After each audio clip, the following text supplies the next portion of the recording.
Hello students, देखिए start करते हैं हम अपने नेक्स्ट इंपॉर्टेंट टॉपिक को जिसका नाम है कंपाउंड माइक्रोस्कोप। जैसे आपका सिंपल माइक्रोस्कोप है, एज इट इज हमारा क्या है कंपाउंड माइक्रोस्कोप है। बस थोड़ा सा डिफरेंस है कि वहां पर एक लेंस यूज हुआ था, एक कन्वर्जिंग लेंस था। यहां पर आपको जैसा दिख रहा होगा डायग्राम में दो लेंस यूज होंगे।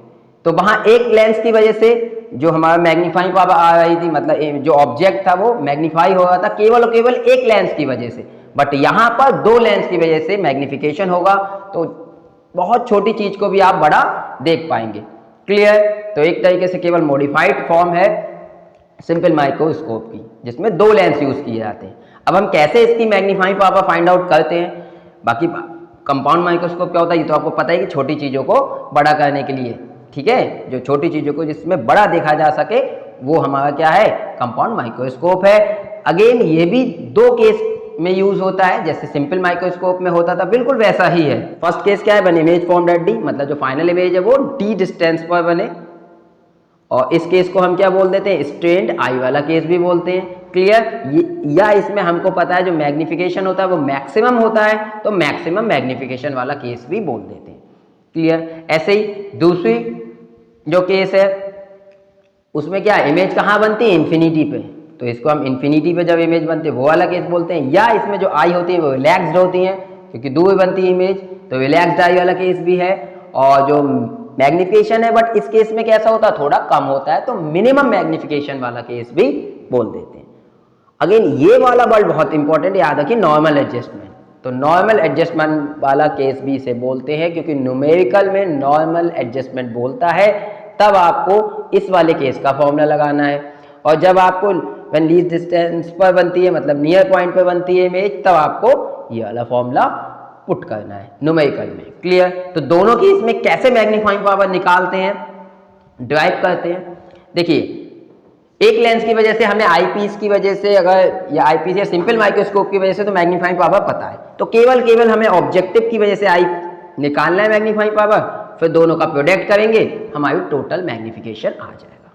समझते हैं, देखिए कैसे निकालते हैं। अगर हम बात करें, देखिए पहले इमेज फॉर्मेशन देख लेते हैं। सपोज ये ऑब्जेक्ट है, यहाँ से पैरेलल रेज जाएगी तो ये इस तरीके से पास करेगी फोकस पॉइंट से। क्लियर? ऐसी ऑप्टिकल सेंटर से रेज जाएगी तो इस तरीके से पास करेगी, यहाँ पर कहीं पे मिलेगी, ये हमारी क्या बनी, इमेज बनी ए पॉइंट की। ऐसे अगर जो बी पॉइंट से जो सीधी रेज जाएगी वो यहाँ बी डैश पे मिलेगी, मतलब जो ए बी हमारा ऑब्जेक्ट है उसकी जो इमेज बनेगी वो ए डैश बी डैश बनेगी, जिसकी हाइट को हमने एच डैश कंसिडर कर लिया। किस लेंस की वजह से, ऑब्जेक्टिव की वजह से। अगेन हमको ये बात पता है कि जब दो लेंस का सिस्टम होता है तो हमें पता है जो पहले की वजह से इमेज फॉर्म हुई है वो दूसरे के लिए एज ऑब्जेक्ट ट्रीट की जाएगी। इस तरीके से एडजस्टमेंट रखा जाता है कि जो इसकी ऑब्जेक्टिव की वजह से जो इमेज बने वो आईपीस का जो फोकल पॉइंट है एफ ई उसके थोड़ा सा क्या अंदर बने। क्लियर? अब देखिए ये इमेज हमें बनी और ये इसके लिए ऑब्जेक्ट होगा आईपीस के लिए। अब देखिए यहाँ से अगर हम बात करें तो ये वेज इस तरीके से आई, अब ये कन्वर्जिंग लेंस से कन्वर्ज कर देगा इस तरीके से चली जाएगी। ऐसे ये वाली वेज आई इधर, ये कन्वर्जिंग है, ये भी कन्वर्ज कर देगा तो इस तरीके से चली। ये दोनों तो आपस में मिलेंगे नहीं कहीं जाके क्योंकि डाइवर्जिंग नेचर की है। ऐसे ही आप देखिए यहाँ पे सिर्फ दो सिंपल बने रे डायग्राम, इसलिए दो रे का डायग्राम बनाया है, बट आप दो से ज़्यादा भी बना सकते हैं, लेकिन सारी रे मिलेंगी यहीं पर ही आ गई तो उससे कोई फायदा नहीं है। जैसे आप पैरेलल भेजना चाहें तो पैरेलल जाएगी, फिर फोकस से पास कर जाएगी, ऑप्टिकल सेंटर से पास करेगी तो वो इस तरीके से पास कर जाएगी, सब जाके मिलेंगी किस पॉइंट पे, ए डैश पे। क्लियर? मतलब मिलती हुई लगेंगी, मिलेंगे भी नहीं एक्चुअल में, क्योंकि यहाँ एक्चुअल रेस तो ये वाली है, ये डाइवर्जिंग केस है। तो आप इसे अगर पीछे ऐसे बढ़ाएं तो हमारी आई को ऐसा फील होगा कि यहाँ पर कहीं मिल रही है, तो ए डैश की, ए डैश जो पॉइंट है उसकी इमेज बनेगी ए डबल डैश, ऐसे बी डैश की बनेगी बी डबल डैश। तो ये हमारी फाइनल इमेज है इस ऑब्जेक्ट के लिए। क्लियर? फाइनल इमेज है इस ऑब्जेक्ट के लिए A double dash B double. दो लेंस की वजह से मैग्निफिकेशन हुआ इसलिए इमेज काफी बड़ी बनी है। क्लियर? अब समझते हैं हम, देखो मैग्नीफाइंग पावर कैसे फाउंड आउट करते हैं। हमको पता है, देखिए हम सपोज मान लेते हैं ये वाला एंगल हमने कंसीडर कर लिया बी, बीटा, सॉरी कितना के लिए कर लिया, बीटा। अब ये बीटा है तो ये भी क्या होगा, देखिए बीटा ही होगा क्योंकि वर्टिकली अपोजिट एंगल है। अब यहाँ से अगर हम बीटा निकालना चाहें, आप देखिए ध्यान से बीटा, तो टेन बीटा क्या होगा, देखिए परपेंडिकुलर ये डिस्टेंस आपको देखिए, अगर ये h है तो ये भी हमारी कितनी होगी, h ही होगी। ये h है तो ये भी कितनी होगी h, तो परपेंडिकुलर अपॉन बेस, और बेस कितना है हमारा FO, तो यहाँ से tan बीटा कितना है h बाय FO। अगेन यहां से tan बीटा निकालें तो क्या आएगा, देखिए h डैश, और FO और B डैश तक की डिस्टेंस को हमने L कंसीडर कर लिया। क्या कंसीडर कर लिया, कैपिटल L। तो यहां से कितना आएगा tan बीटा, देखिए परपेंडिकुलर अपॉन बेस मतलब h डैश अपॉन L, तो h डैश बाय L। अब इन दोनों को अगर हम सॉल्व करें तो देखिए h डैश बाय h अगर निकालें, h नीचे आ जाएगा, L इधर चला जाएगा, तो h dash by h equal to कितना आएगा, L बाय FO। अब यही हमारा देखिए मैग्निफिकेशन होता है, ratio of height of image to height of object, ये हमारा क्या कहलाता है, मैग्निफिकेशन। अब ये केवल और केवल हमने ऑब्जेक्टिव को देखा था, तो केवल और मैग्निफिकेशन किसकी वजह से, ऑब्जेक्टिव लेंस की वजह से। तो ऑब्जेक्टिव लेंस की वजह से हमारा मैग्निफिकेशन कितना है, L बाय F। क्लियर, बस इतना सा आपको काम करना है। सिंपल माइक्रोस्कोप आप पढ़ चुके हैं तो आपको पता होगा ये बात। अब आप इस वाले लेंस को भूल जाइए, ऑब्जेक्टिव को बिल्कुल भूल जाइए। अब सिर्फ देखिए कौन सा वाला लेंस, आईपीस, आप इस वाले को पूरा भूल जाइए, समझ लीजिए ये है ही नहीं। क्लियर, ये केस बन गया। अब देखिए ये जो है, ये वाली एच डैश जो इमेज है वो ऑब्जेक्ट जो आईपीस है उसके लिए हमारे किसके वर्क करेगी, ऑब्जेक्ट का। अब ये वाला केस आपने पढ़ा है सिंपल माइक्रो, ये एक तरीके से हमारा सिंपल माइक्रोस्कोप बन गया। क्या बन गया, सिंपल माइक्रोस्कोप। सिंपल माइक्रोस्कोप में यही तो होता है, जो फोकल पॉइंट होता है उससे पहले थोड़ा सा हम ऑब्जेक्ट रखते हैं, उसकी वजह से हमारी इमेज फॉर्म होती है। बस उसमें थोड़ा ऊपर होती है तो इमेज भी हमारी ऊपर बनती है, यहाँ पे बस इन्वर्टेड है। क्लियर, तो ये हमारे बन गया सिंपल माइक्रोस्कोप। और सिंपल माइक्रोस्कोप के लिए जब नियर पॉइंट पर इमेज फॉर्म होती है उसके लिए हमको फॉर्मूला पता है। क्या होता है हमारा सिंपल माइक्रोस्कोप के लिए मैग्निफिकेशन का फॉर्मूला, तो यहां से देखिए लिखते हैं, magnifying power for simple microscope, we no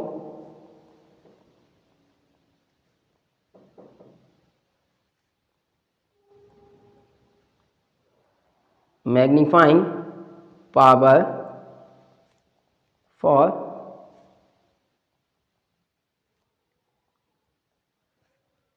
simple microscope.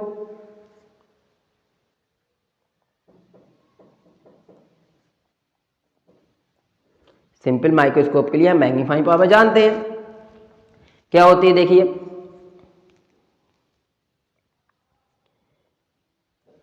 m equal to 1 plus D by F, ये होता है। m इक्वल टू कितना होता है, 1 प्लस डी बाय एफ। अब यहां पर हम आई पीस मान रहे हैं, यहां पे तो E लगा देते हैं सिंपली, तो हम इसे बोल सकते हैं ME और यहाँ पे FE। क्लियर, अब ये देखिए हमको पता लग गई, ये जो होती है ये हमको पता है कि सिंपल माइक्रोस्कोप की वजह से ये होती है, मतलब एक लेंस की वजह से तो मैग्नीफाइंग पावर होती है वो 1 प्लस डी बाई एफ ही होती है, ऑब्जेक्टिव की वजह से L बाई एफ हो गया। तो जो नेट मैग्निफिकेशन आप निकालेंगे, टोटल मैग्निफिकेशन दोनों लेंस की वजह से, तो आप कैसे निकालेंगे, टोटल मैग्नीफाइंग पावर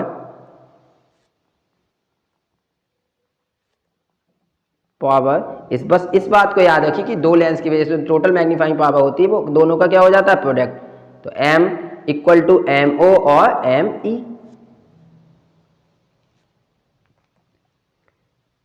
ME। अब यहां से देखिए हमको पता है हमारा जो MO है वो L बाय FO है और ME कितना है, 1 प्लस डी बाय FE। तो दोनों का प्रोडक्ट कर दीजिए केवल। M इक्वल टू यहां से MO देखिए कितना L बाय FO और ME कितना है, 1 प्लस डी बाय FE। तो ये हमारी मैग्नीफाइंग पावर आ गई फॉर कंपाउंड माइक्रोस्कोप। अब यहां से देखिए जो रिजल्ट आया इसमें आपको क्या ऑब्जर्व करना है, यहां देखिए जो मैग्नीफाइंग पावर है या मैग्निफिकेशन है वो फोकल लेंथ ऑफ ऑब्जेक्टिव और फोकल लेंथ ऑफ आईपीस दोनों के कैसा है, इनवर्सली प्रोपोर्शनल है। दैट मीन्स आपको लार्ज मैग्निफिकेशन के लिए, मैक्सिमम मैग्निफिकेशन के लिए जो फोकल लेंथ है ऑब्जेक्टिव लेंस की और आईपीस की दोनों की कैसी लेनी पड़ेंगी, कम, मतलब इन दोनों की वैल्यू कैसी होनी चाहिए, कम। तो ऐसे लेंस आपको यूज करने होते हैं कंपाउंड माइक्रोस्कोप में जिनकी फोकल लेंथ क्या हो, कम। क्लियर, तो ये बात याद रखिएगा, L by F 1 plus D by F. Clear, ऐसे अगर हम बात करें यहाँ से ट्यूब लेंथ की, देखिए आपसे एक चीज और न्यूमेरिकल में पूछ लेता है, ट्यूब लेंथ। तो ट्यूब लेंथ जो हमारा होता है वो डिस्टेंस बिटवीन टू लेंसेज होता है। क्या होता है, डिस्टेंस बिटवीन टू लेंसेज। अब यहां से अगर हम ट्यूब लेंथ देखें तो कितना होगा, देखिए FO और बी डैश पॉइंट तक की डिस्टेंस एल और ऑब्जेक्ट कहाँ रखा है हमने यू ई मान ली, तो जो हमारी ट्यूब लेंथ होगी वो F O plus L plus U E. But अभी हमने देखा हम ऐसे लेंस यूज करते हैं जिसमें जो फोकल लेंथ होती है दोनों लेंस की वो क्या होती है काफी कम होती है। तो कम होती है देखिए जब एफ ई कम है उससे पहले उससे कम होती है हमारी यू ई, तो यू ई बहुत कम होगा, ये बहुत कम, एफ ओ भी बहुत कम, एल कंपेरेटिवली इन दोनों के बहुत ज्यादा होता है। तो हम एफ ओ और यू ई को नेग्लेक्ट कर सकते हैं, एफ ओ और यू ई को नेग्लेक्ट कर सकते हैं और distance between two lens approximately हम एल लिख सकते हैं और इसी एल को हम बोलते हैं ट्यूब लेंथ। तो याद रखिएगा जो ये फॉर्मूला है आपका जो निकल के आया है पावर का L by F O 1 plus D by F E, यहां पर जो एल है वो हमारी ट्यूब लेंथ है। क्या है यहां पर ट्यूब लेंथ, तो याद रखिए क्या है ट्यूब लेंथ होती है एल। ऐसे ही हम दूसरा केस कंसीडर करते हैं। देखिए दूसरा केस क्या है यहाँ पे, when image formed at infinity, जब इमेज कहाँ बने इंफिनिटी पर, तब देखिए कैसे हम फाइंड आउट करते हैं। अब फिर से अगेन इसके लिए तो वही चीज सेम रहेगी जैसा था। अब इन्फिनिटी वाला केस कैसे बनता है ये भी चलिए थोड़ा समझ लेते हैं। क्या करते हैं अब आप इस लेंस को अगर थोड़ा सा पीछे लेकर जाते हैं, थोड़ा सा क्या लेके जाते हैं पीछे लेके जाते हैं, जब इस लेंस को मतलब इस तरीके से एडजस्टमेंट होता है आप थोड़ा पीछे करेंगे तो ये जो हमारी इमेज बन रही है पहले लेंस की वजह से, तो यहाँ पे देखिए ये शिफ्ट कर जाती है एफ ई पॉइंट पे। कहाँ शिफ्ट कर, देखिए आपको थोड़ा सा पीछे आपने किया तो इसका जो फोकल पॉइंट है आई पीस का वो किधर जाएगा, थोड़ा पीछे को आएगा, तो ये शिफ्ट कर जाएगा कहाँ पे, जहाँ पे बी डैश पॉइंट है वहीं पे। अब जब जो इमेज है पहले की वजह से वो फोकस पे आ गई, आई पीस के फोकस पे आ गई, तो फोकस पे जब कोई ऑब्जेक्ट रखा होता है तो उसकी इमेज कहाँ बनती है इन्फिनिटी में। ये डायग्राम दिखाया ये इस तरीके से आएंगे, ये पैरेलल हो जाएंगी और ये ऐसे, मतलब 3 वे का डायग्राम बने, ये सब ऐसे कर दी यहाँ पे, क्लियर। तो ये हमें ऐसा लगेगा कि इन्फिनिटी पे इमेज फॉर्म हुई। ये केस वही है कि हमको पता है कॉन्वेक्स लेंस के केस में जब फोकस पे कोई ऑब्जेक्ट रखा होता है तो उसकी इमेज कहाँ फॉर्म होती है इन्फिनिटी। अगेन टेन बीटा आप निकालेंगे तो एम ओ तो हमारा सेम वही आएगा, एम ओ तो हमारा सेम क्या होगा वही जो पहले वाले केस में आया था। तो एम ओ तो हमारा ऑब्जेक्ट की वजह से तो हमारा होगी magnifying power L by F O ही रहेगी, क्लियर। आईपीस की वजह से अगर हम देखें तो आईपीस के केस में हमें पता है जो मैग्नीफाइंग पावर होती है वो क्या होती है डी बाय एफ, क्या होती है डी बाय एफ। जब डी पर बनती है तो हमारी 1 प्लस डी बाय एफ ही होती है।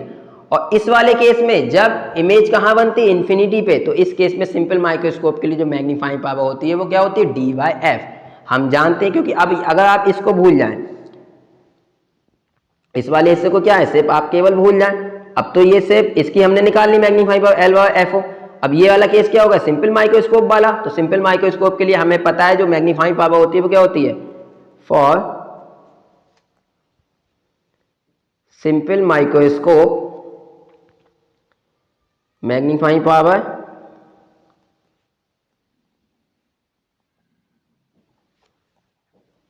पावर इन दिस केस, इस वाले केस में क्या होती है मैग्नीफाइंग पावर, मतलब आईपीस के लिए मैग्नीफाइंग क्या होती है डी बाय एफ, बस आईपीस वाला केस है तो डी बाय एफ ई आप लिख सकते हैं, क्लियर। अब टोटल मैग्निफिकेशन आप निकालना चाहें तो टोटल मैग्नीफाइंग पावर